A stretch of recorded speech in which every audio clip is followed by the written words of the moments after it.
Alright guys, now here is another Chrono Clash deck profile. This will be covering my Godzilla and Friends deck, which is a strictly green-blue deck. Now, previously I covered my red-purple deck, which is mainly Swarm and Sneak Attack. Well, this is mainly sneak attacking, reducing cost, and sentinels. Because green and blue, green is mainly where all your sneak attacks are, blue is where your time gain is, and also green happens to have, a lot of leadership, which reduces costs of stuff.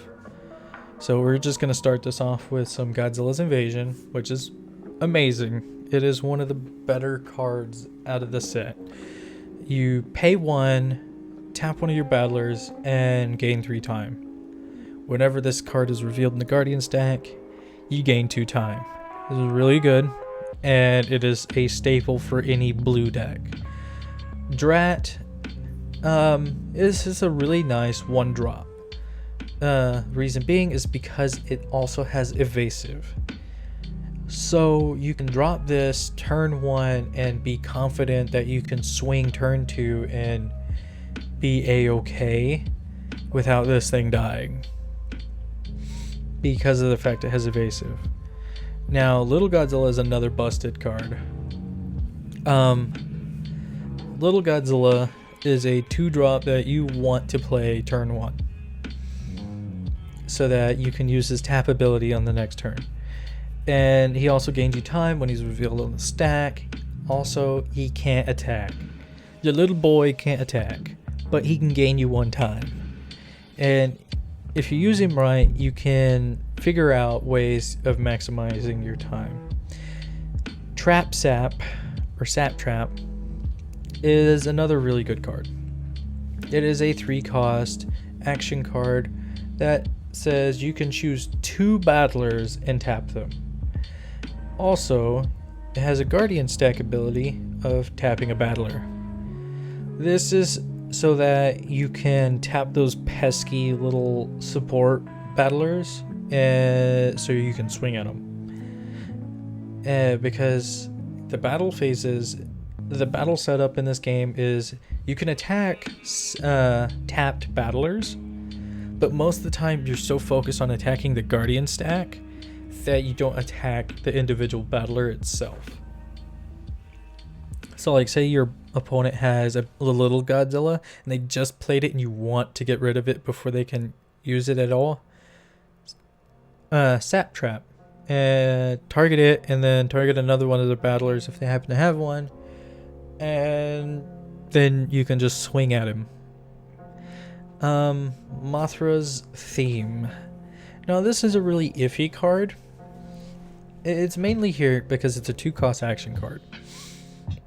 Now, whenever it's revealed in the Guardian stack, it goes to your hand, which is nice because you have a constant card to be able to play. This card says, choose one of your battlers. It gains +1 Guardian attack. This helps, but this only helps if you have a big beat stick that you've managed to get on board. Now, that's not a big deal in this deck because if you start out correctly, you do end up having a severely reduced cost monster. You run Batra Larvae at 3 because, first off, he's a 2-cost. Also, whenever he attacks, you can tap one of your opponent's battlers. So you can essentially set up so that you can swing into the tap battler. Also, when he dies, you get to draw 1 card. It's really good. Because he's one strength. He's guaranteed to die. So you're going to get the extra draw no matter what. Also, when he's revealed in the Guardian stack, you can tap a battler. Awakening, this is another really good card you play at 3. This is a staple blue card because this allows you to use 3 time to draw 1 card from your main deck and to draw 1 card from your EX. Now this gives you a severe advantage over everything because you instantly get an extra deck card. Also, whenever it's revealed in the Guardian stack, you get to draw the same stuff. So if it's in your Guardian stack, no matter what, you're getting severe advantage. Now, I'm running 2 Godzilla the first form. Now, reason being why I'm running 2 and not 3 is because it does get kind of cloggy. Now, you run 3 of this guy because he's a 3-drop, 1 cost. Or 1 strength. But he also has leadership -2. This means that whenever he attacks, the next battler you're going to be playing is 2 less cost from what it initially is. This drastically makes this deck a lot more efficient at, dropping stuff. Also, when he's revealed in the Guardian stack, he gets added to your hand. I run 2 of the second form as well. The second form is way better than the third form.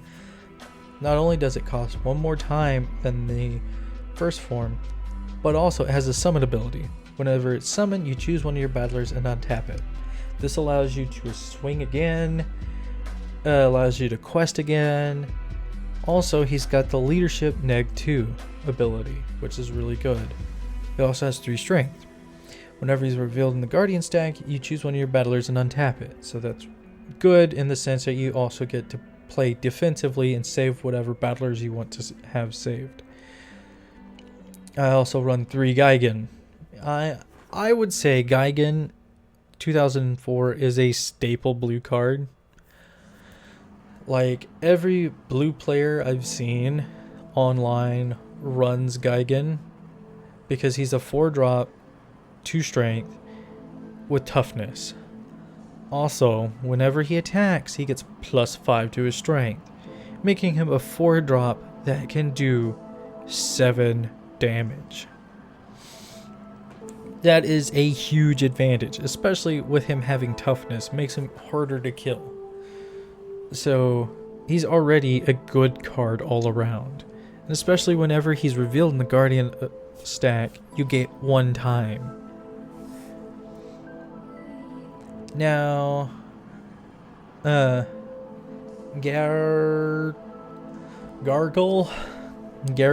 I don't know how you say that. You play the green version of him in this build. Reason being is because he's 5 cost, but he's also got a 4 sneak attack. Also, when he dies, you can draw an EX card, so you're guaranteed whenever he's a 4.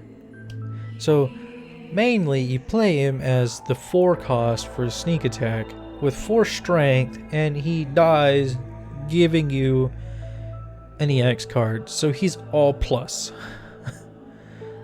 Because whenever you draw that EX card, you're set up for the next turn to overextend. His Guardian stack ability is you gain 1 time, which is real good in the sense that you're taking away your turn. You're getting more of a turn. False Godzilla I run at 3. He's a staple green card for me because he is a 5 cost, 5 attack, or 5 strength monster, but essentially you play him for his 4 sneak attack. So he is a 4 cost, 5 strength monster that can swing twice at the Guardian stack. It's pretty good. It's pretty good. Mogira is another staple blue card that you're always going to be running no matter what, because he's got Sentinel. Now he's a 5 cost, 5 strength monster. He's got Sentinel. He's got a summon ability that says choose one of your battlers, untap them, choose any battler, and tap it. So essentially he untaps your battlers and taps down one of your battler, or one of any battler, and he's just real good all around. Because with this deck, you can make his cost like 2 cost to even like a 1 cost if you efficiently play the deck right. because there's a lot of points and times where you can just spam time like nobody's business and get Mogira out and just sit on him for a little while. Now, I also play Land Mogira. This is another staple green card for me because he's a 5 cost, 4 strength monster, but he's also got 4 sneak attack. So essentially, he's a 4 cost. He also, whenever he dies, you get to draw an EX card. So you're overextending some more. Whenever he's his guardian ability is you get to draw an EX card. So no matter what, if he's in your hand or in your guardian stack, you're going to get the EX, which is really, really good. Godzilla 1964, I run him because there's a lot of different Godzillas in the green-blue set.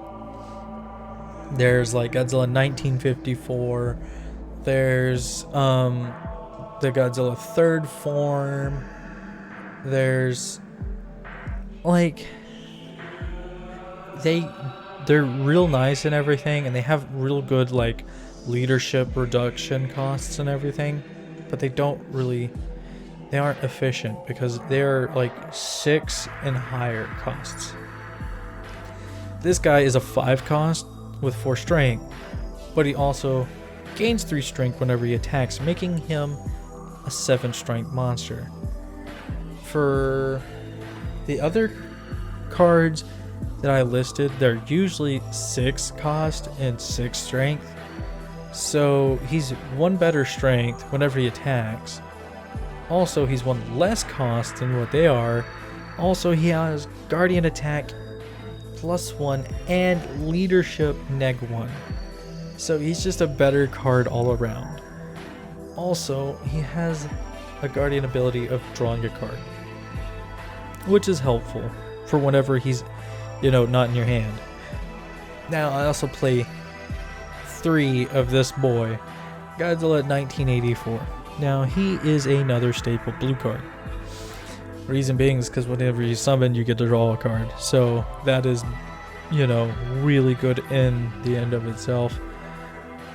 He's got 1 plus 1 guardian of attack. He's also got toughness. So you can get this boy toughness and just swing away. Also, he's got 6 strength. The sad thing is he has no guardian ability, but that's fine and dandy. Godzilla 4th form is really amazing. You can get this guy, you can essentially play this guy for 3 or 4 cost most of the time and still get to go do stuff with this deck. He's 7 cost, 8 strength. One of the better 7 cost cards in this game. He's got a +1 guardian attack. He's got Sentinel, which makes him essential for the deck, because whenever you can go and give your opponent 7 time for turn 1 and drop this guy, and they pretty much guarantee you that they can't get over him, because that's a big booty. Whenever he's destroyed, you choose a battler with 3 or less strength and destroy it. Yeah, he doesn't have a guardian ability, but he makes up for it for being a really good defensive tactic for this deck. I also run 1 Monster X. You can run 1 or 2 of him, or just drop him from the deck. I run 1 because he is really nice to have in your guardian stack, or just to have in your hand really late game, because he is a 9 cost 10 strength monster with +2 guardian attack and withdraw.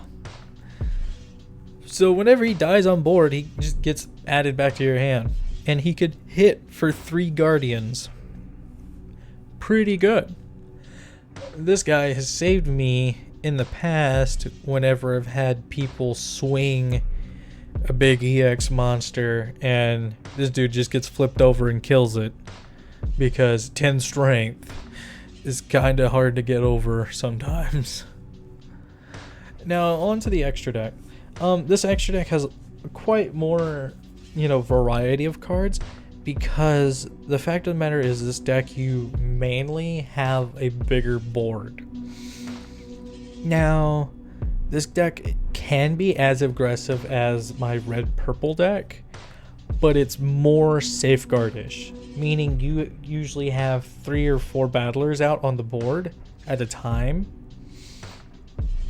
And by the time you play those, you can get into some pretty big EXs. So, first up is Godzilla 1972. He's a 7-cost EX card. He's got fast, he's got +1 to his Guardian attack, he's got withdrawal, so which means when he dies, he goes to your hand. He's got a summon ability. It's really good. It's, your battlers get untapped, meaning whenever he dies, he goes to your hand, it's game over, because as soon as he hits the board, your stuff's getting untapped. I would say he's a staple EX card for blue. Like, no matter what blue version of the deck you're building, he's going to be in it, because he untaps your stuff. Godzilla, the 4th EX. The 4th form EX. Whew. This boy. I don't know what Chrono Class was thinking when they made this card. They made a 12-cost EX beat stick that can one-shot your opponent. This card is pretty busted when you bring him out. He's 12 cost. He's got 18 strength. Nothing's killing this bastard. He's got fast. He's got +4 to his Guardian attack. He can one-shot your Guardian stack. Whenever you summon, you choose any battler. It gets -18 strength. That thing's dead. He's killing everything in his path. Nothing will stop this guy unless you give him no attack. Unless you give him like a can't attack effect. He's not dying. Because there's no return to the hand effects, really, in this game. And, you can actually get this guy out quite often.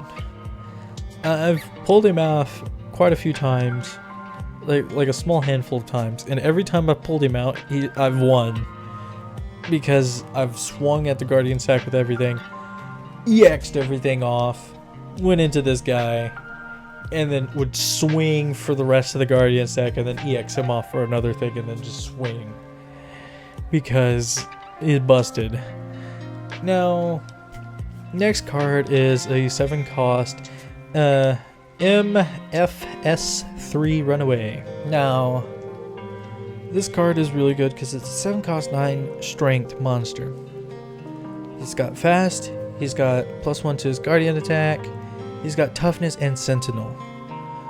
Toughness and sentinel being in the same monster is busted. Essentially, whenever you summon, you're gonna give him toughness. You're gonna use his toughness, so that whenever he swings, nothing's gonna happen, and essentially nothing's gonna happen to him whenever he's being sentinel, because they have to swing at him 2 times to kill him. And having 9 strength, that's pretty hard for somebody to get over. Gigan 1972, he's a really good staple for blue. He's 5 cost. He's got, whenever you summon, choose one of your battlers, untap it, you tap any battler. So essentially you can go questing, you can attack again, you do whatever. He enters in with fast, and he has a +1 to his Guardian attack.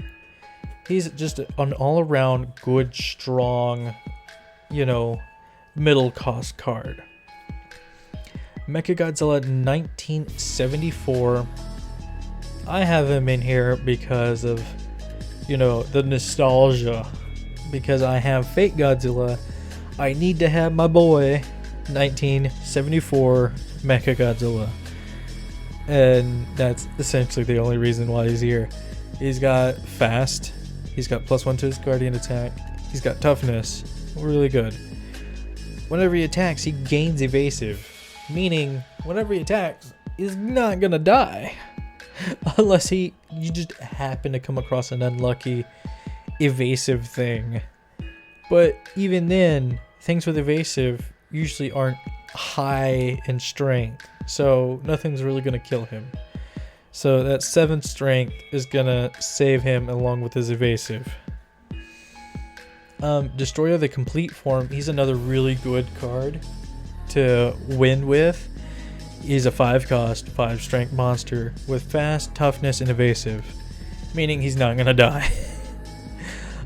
Whenever he attacks, he gets +3 to his strength.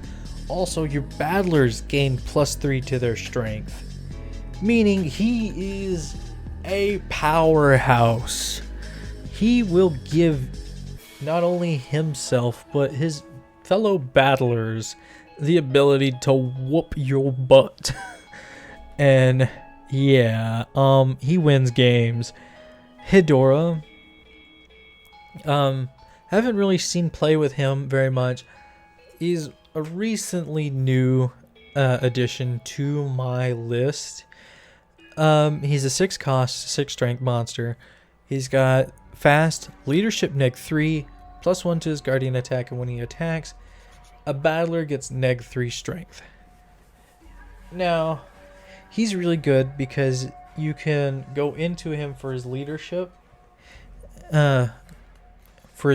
ability, and it combos really nicely with the other monsters' leadership abilities, meaning you can get like 5 or 6 leadership, meaning you can drop a 6 or less cost for free. Jet Jaguar, he's a really good card to end a combo on so that you can win. So most of the time you'll end up extending into all these EXs and everything and swinging so hard and everything, and you're just like, everything's tapped, everything's swung, I just need one thing to kill my opponent.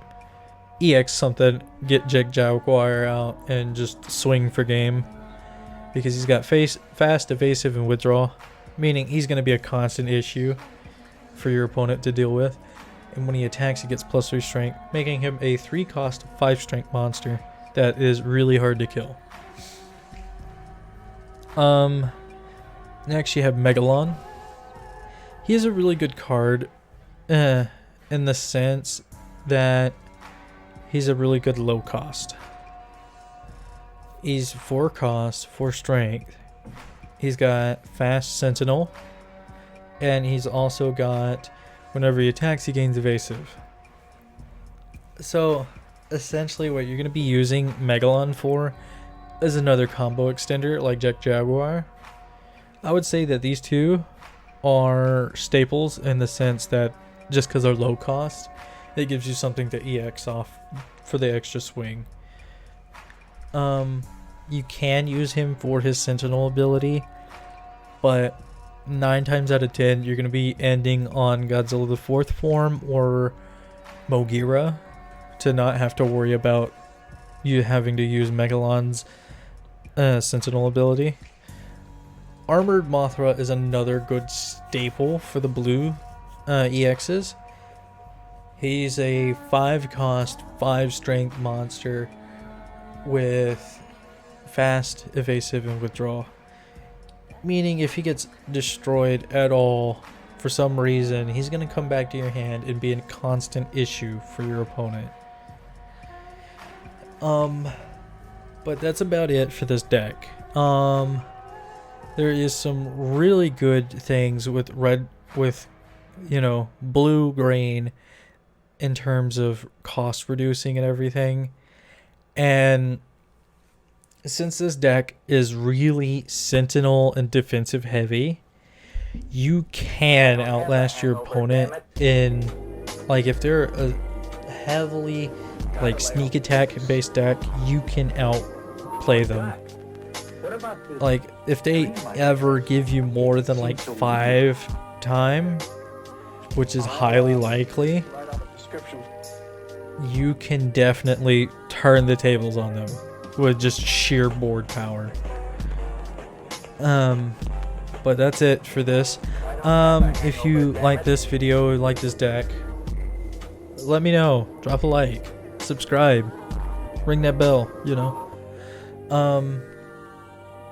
Also, there is a Facebook page in the description below. It's my Facebook page.